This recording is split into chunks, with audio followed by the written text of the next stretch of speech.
இவன் அறிவாலயத்தின் ஒட்டுத்திண்ணை என்று சொல்லுகிறார்கள். அவருடைய புலமைக்கு முன்னால் என்னுடைய PhD செல்லாது என்பதுதான் உண்மை. அஞ்சாதீர், இந்த திமுக கழகத்தை அடித்தெழுத இதுவரையில் எவனும் பிறந்து வரவில்லை. 1990 2002 2003 வரைக்கும் திமுக கழகத்தையும் கலைஞரையும் விமர்சனம் செய்து கொண்டிருந்தவன் தான் மாண்புமிகு அமைச்சர் உள்ளிட்ட அனைவருக்கும் வணக்கம். 3 ஆண்டுகளுக்கு முன்னால் இப்படி ஒரு விருது கொடுக்க வேண்டும் என்கிற எண்ணம் எங்கள் பேரவைக்கு வந்தது. சரியாக சொல்ல வேண்டுமானால் இங்கே மேடையிலே அமர்ந்திருக்கிறவர்கள் மட்டுமில்லை, இதற்கு முன்னால் விருது பெற்றவர்களையும் சேர்த்து சொல்லுகிறேன். அவர்களின் உழைப்புக்கு, அறிவுக்கு தரப்படுகிற விருது அவர்களுக்கு உரிய விருது இல்லை. இது எங்களால் முடிந்தது இவ்வளவுதான். எங்களால் முடிந்தது இவ்வளவுதான். எனவே எங்களால் எது இயலுமோ அதை வழங்குகிறோம் என்பதல்ல, அதை பெற்றுக்கொள்ள அவர்கள் பெருந்தன்மையோடு வந்திருக்கிறார்கள் என்கிற அந்த செய்தியை முதலில் பதிவு செய்ய வேண்டும்.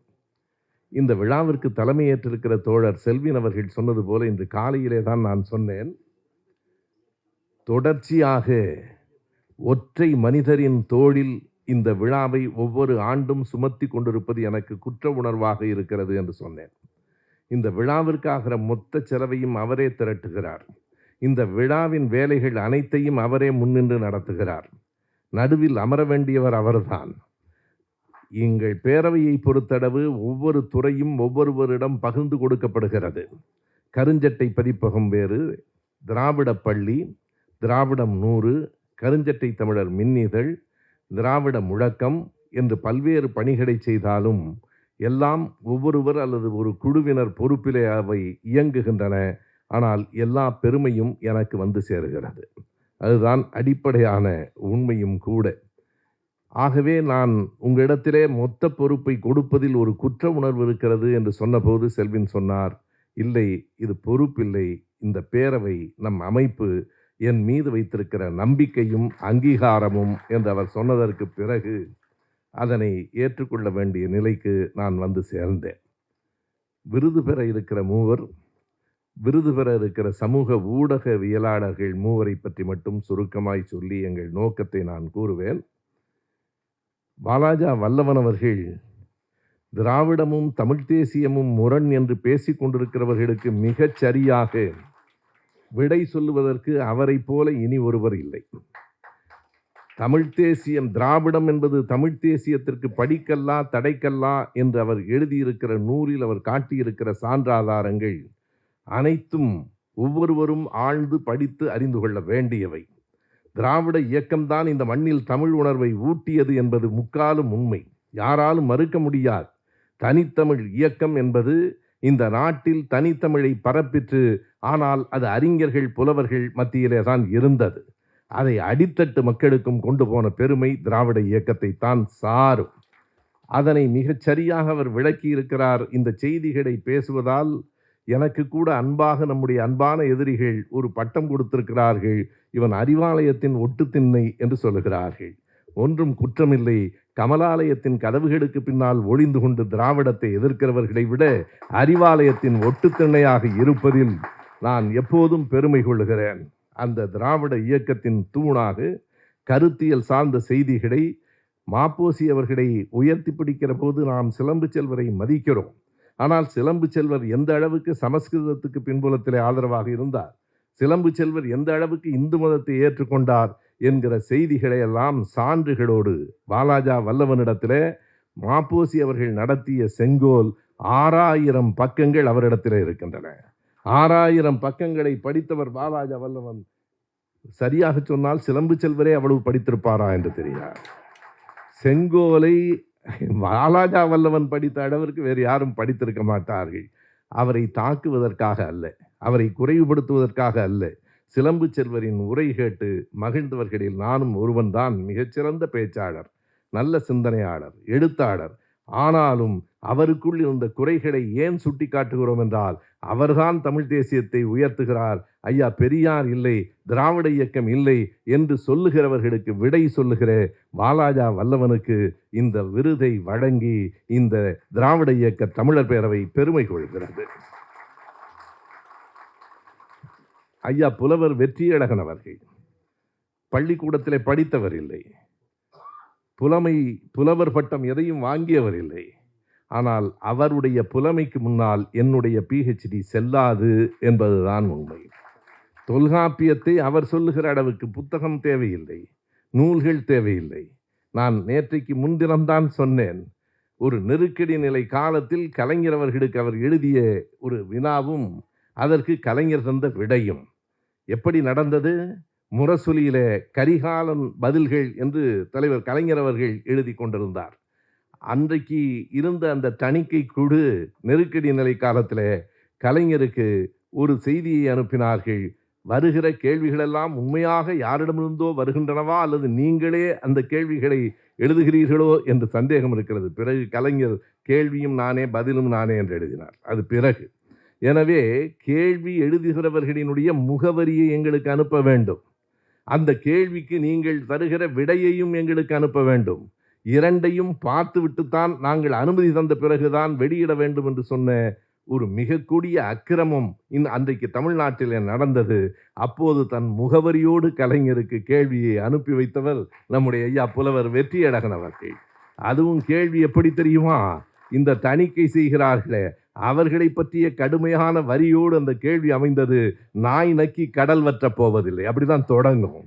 இந்த பயலுங்கள்லாம் திமுகவை அடிச்சிட முடியாது. நாய் நக்கி கடல் வற்ற போவதில்லை. ஒவ்வொரு வரியும் காய் பறித்து எம்மரமும் வீழ்வதில்லை. காய் பறிப்பதால் எந்த மரமாவது வீழ்ந்திருக்கிறதா என்று இப்படி எழுதிவிட்டு இதற்கு எனக்கு கவிதையிலே விடை தர வேண்டும் என்று வெற்றியழகன் அவர்கள் எழுத கலைஞர் விடை சொன்னார். அஞ்சாதீர், இந்த திமுக கழகத்தை அடித்தெழுத இதுவரையில் எவனும் பிறந்து வரவில்லை என்று முரசொலியிலே எழுதினார். ஐயா புலவர் வெற்றியழகனுக்கு விருது கொடுப்பது என்பது உண்மையிலேயே அவர் ஆற்றி இருக்கிற பணிகளுக்கு, அவருடைய புலமைக்கு, அவருடைய அடக்கத்திற்கு, எந்த பள்ளிக்கூடத்துக்கும் போகாமல் பெற்றிருக்கிற அறிவுக்கு, ஒருவேளை அதனால் தான் அவ்வளவு அறிவு வந்ததா என்றும் தெரியவில்லை. அவ்வளவு பெரிய அறிவாற்றலை பெற்றிருக்கிற புலவர் வெற்றியழகன் அவர்களை நாங்கள் பாராட்டுகிறோம் என்றால், ஒவ்வொரு முறையும் நாங்கள் இந்த 3 ஆண்டுகளில் வயது முதிர்ந்த, திறமை மிகுந்த, சமூகத்திற்கு உழைத்தவர்களை தேடி பார்த்து பாராட்ட வேண்டும் என்று கருதுகிறோம். அந்த வகையில் புலவர் வெற்றியழகனை தமிழ்நாட்டில் மக்களுக்கு தெரியாது என்றால் அது தமிழ்நாட்டுக்கு அவமானம், வெற்றியழகன் அவர்களுக்கு அல்ல.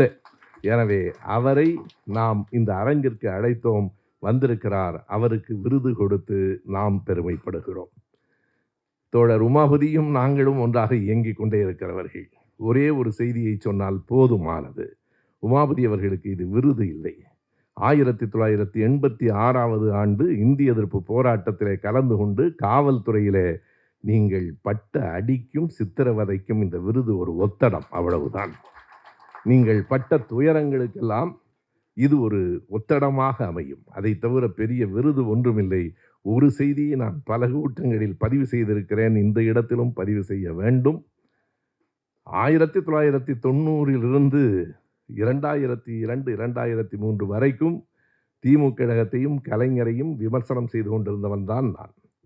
இதை ஏதோ பெரிய ரகசியத்தை வெளிப்படுத்துவது போல சொல்லிக் கொண்டிருக்கிறார்கள். அவர்களுக்கு நான் சொல்லுகிறேன், 2008 ஆண்டு தலைவர் கலைஞர் அவர்களே தன் உரையிலே சொல்லியிருக்கிறார். தம்பி வீரபாண்டியன் என்னை பேசியதையும் தெரியும். அவர் சொன்ன அந்த வரிகளை சொல்லுகிறேன், அவருடைய பெருந்தன்மைக்காக சொல்லுகிறேன். அவர் சொல்லுகிறார், யார் இப்படி என்னை விமர்சனம் செய்வது என்று கேட்டபோது யார் என்று சொன்னார்கள். அண்ணன் ராமசுப்பையாவின் மகனாக இப்படி பேசுகிறான் என்று நினைத்த நேரம் உண்டு. ஆனால் தம்பி என்னை வந்து சந்தித்ததற்கு பிறகு என் இதயமும் அவன் இதயமும் இரும்பும் காந்தமும் போல ஒட்டி கொண்டன என்று தலைவர் பேசி அந்த வரிகள் முரசொலியில் இருக்கின்றன. நான் சொன்னேன், எப்போதும் காந்தம் அவர்தான். அந்த காந்தத்தில் ஒட்டி கொள்ளுகிற கோடிக்கணக்கான இரும்பு துகள்களில் நானும் ஒருவன், அவ்வளவுதான். எதற்கு இதனை சொல்லுகிறேன் என்றால், எப்படி திமுக கழகத்தின் பாதைக்கு நான் வந்தேன். 2 பேர் என்னை அழைத்து வந்தார்கள். பொடா சிறையிலே இருந்து நான் வெளியிலே வருகிற போது ஐயா கயல் தினகரன் அங்கே நின்று கொண்டிருந்தார். 1.5 ஆண்டு கால சிறைவாசம் முடிந்து நான் வெளியிலே வருகிறேன். திடீரென்று கேட்டார். அவர் என் அப்பாவினுடைய மிக நெருக்கமான நண்பர், அண்ணனுக்கு நண்பர். கேட்டார், தலைவரை பார்த்து விட்டு போகலாம் என்று. எனக்கு அதுவரையில் அப்படி ஒரு கருத்து இல்லை. தலைவரை பார்த்துவிட்டு போகலாமா என்றவுடன் அருகில் இருந்த மருத்துவர் தாயப்பனை நான் பார்த்தேன். என்னோடு சிறையிலிருந்து 2 பேரும் தான் வெளிவருகிறோம். அவர் போகலாம் என்று தலையசைத்தார். நானும் சரி என்று சொன்னேன். என்னை அறிவாலயத்திற்குள் முதலில் அழைத்து வந்தவர் கயல் தினகரன். அவர் அறிமுகப்படுத்தினார். அடுத்து என் கையை பிடித்து உள்ளே அழைத்து கொண்டு வந்து ஒவ்வொரு தலைவரிடமும் இவர் சுபவீர பாண்டியன், இவர் ராமசுப்பையாவின் மகன் என்று திமுக கழகத்தில் அத்தனை பேரிடமும் என்னை அறிமுகப்படுத்தி வைத்து என்னை திமுக காரனாகவே ஆக்கியவர் உமாபதி தான். எனவே ஒருவேளை அதற்காகவும் சேர்த்து இந்த விருது அமைந்திருக்க கூடும் என்று நான் கருதுகிறேன். ஏனென்றால் கருஞ்சட்டை விருது என்றால் அது சமத்துவத்துக்கான விருது, அது சமூக நீதிக்கான விருது, அது பெண் விடுதலைக்கான விருது, அது தமிழ் இன மொழி மேம்பாட்டுக்கான விருது. மொத்தமாக பொதுவாக கருஞ்சட்டை என்று சொல்லுகிறோம். மூவருக்கும் நம் அனைவர் சார்பாகவும் என்னுடைய வாழ்த்துகள். சமூக ஊடகவியலாளர்கள் சார்பில் மூவரை அழைத்திருக்கிறோம். அவர்களுக்கு இன்னொரு காரணத்துக்காகவும் நான் நன்றி சொல்ல வேண்டும்.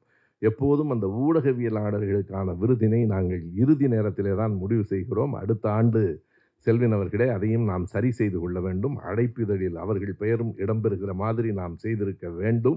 அதற்காக உங்களிடத்தில் மன்னிப்பு கேட்டுக்கொள்ளுகிறோம். அவர்களை 3-4 நாட்களுக்கு முன்னால் தான் நாங்கள் அழைத்தோம். கோவையிலிருந்து, மதுரையிலிருந்து, நாமக்கல்லிலிருந்து 3 பேரும் நம் அழைப்பை ஏற்று நம்மை மதித்து இங்கே வந்திருக்கிறார்கள். அவர்களுக்கு முதலில் நான் நன்றியை பதிவு செய்கிறேன். விருது வருகிற போது நீங்கள் பார்ப்பீர்கள், எனவே பேசுகிறோம். ஒரு வலையொலியினுடைய பெயரே எனவே பேசுகிறோம் என்பதுதான். இஷானா பேசுகிற போது அந்த கொங்கு தமிழை தொடர்ந்து மேலும் கேட்டுக்கொண்டே இருக்கலாம் போல இருக்கும். அந்த தமிழின் அழகுக்காக இல்லை, உள்ளே இருக்கிற ஆழ்ந்த கருத்துகளுக்காக இஷானாவுக்கு இந்த விருது வழங்கப்படுகிறது. அடுத்ததாக நான் என்னுடைய பெயர் பட்டியலிலேயே இவர் இந்திரன் என்று தான் குறித்து வைத்திருக்கிறேன். இப்போதுதான் சொன்னார்கள் அது அந்த வலையொலியின் பெயர். அவர் பெயர் ராஜ்குமார், நாமக்கல்லிலே இருந்து வருகிறார். இந்த விருது என்பது இந்த இவர் இந்திரன் என்கிற வலையொலியை கேளுங்கள். உமா அவர்கள் பேசுகிற போது சொன்னார் இல்லையா, யாரையும் கண்ணிய குறைவாக பேசக்கூடாது. கண்ணிய குறைவாக அல்ல, ஆனால் குத்தலாக சொல்ல வேண்டிய செய்திகளை சரியாக சொல்லுகிறவராக இவர் இந்திரன் இருக்கிறார். அவருக்கு நம்முடைய கருஞ்சட்டை ஊடகவியலாளர் விருது வழங்கப்படுகிறது. பிறகு எத்தனை பேர் நீங்கள் தொடர்ந்து பார்க்கிறீர்கள் என்று தெரியாது. ஏனென்றால் எந்த பரபரப்பான செய்தியும் இருக்காது. நேற்றைக்கு என்ன நடந்ததோ அதற்கு மறுப்பு இருக்காது. சாக்ரட்டிஸ் ஸ்டுடியோ என்று பெயர். சாக்ரட்டிஸ் ஸ்டுடியோவினுடைய அதனுடைய பொறுப்பாளர் முரளியினுடைய தம்பி இங்கே வந்திருக்கிறார். நீங்கள் டார்வினை பற்றி வேண்டுமா, சாக்ரட்டிஸ் ஸ்டுடியோ பாருங்கள். ஸ்டீஃபன் ஹாக்கிங் பற்றி தெரிய வேண்டுமா, சாக்ரட்டிஸ் ஸ்டுடியோ பாருங்கள். வரலாறு, தத்துவம் எல்லாவற்றை பற்றிய அறிவை தருகிற ஒரு வலையொலியாக அது அமைகிறது. அது ஏன் கூடுதலாக மக்கள் பார்க்கவில்லை என்றால் அது அறிவை தருகிற வலையொலியாக இருக்கிறது. எனவே அதை மக்கள் அதிகம் ஏற்கவில்லை. பரபரப்பாக இருந்தால் மட்டுமே பார்க்கிற உலகத்தில் நாம் வாழ்ந்து கொண்டிருக்கிறோம். தேடி பிடித்து அவர்களுக்கு மரியாதை செய்ய வேண்டும் என்று தோன்றிற்று. நான் இந்த அரங்கிலே மட்டுமில்லை, பல அரங்குகளில் சாக்ரட்டிஸ் ஸ்டுடியோ பற்றி பேசியிருக்கிறேன். இளைஞர்களிடம் கல்லூரியில் பேசுகிற போது சாக்ரட்டிஸ் ஸ்டுடியோவை பாருங்கள் என்று சொல்லியிருக்கிறேன். எனவே இந்த மூவருக்கும் இன்னும் நிறைய பேர் வலையொலிகளிலேயே எவ்வளவோ பேர். ஐயா ஜெயரஞ்சன் அவர்கள் தொடர்ந்து மின்னம்பலத்திலே பேசி கொண்டிருக்கிறார். அத்தனை செய்திகளும் ஒவ்வொன்றும் ராஜன் என்னை பார்க்கிற போது சொல்வார், மின்னம்பலம் பார்த்தீர்களா என்று கேட்பார். எனவே அப்படிப்பட்ட எல்லோரும் வந்திருக்கிறீர்கள். அனைவருக்கும் எங்கள் அன்பு வணக்கம், நன்றி. சாதி இழிவு நீங்க பாடுபட்ட சமூக விஞ்ஞானிகள் பெரியார் மற்றும் அம்பேத்கரின் தத்துவங்களையும் லட்சியங்களையும் எடுத்து இயம்பும் நூல் கருப்பும் நீலமும்.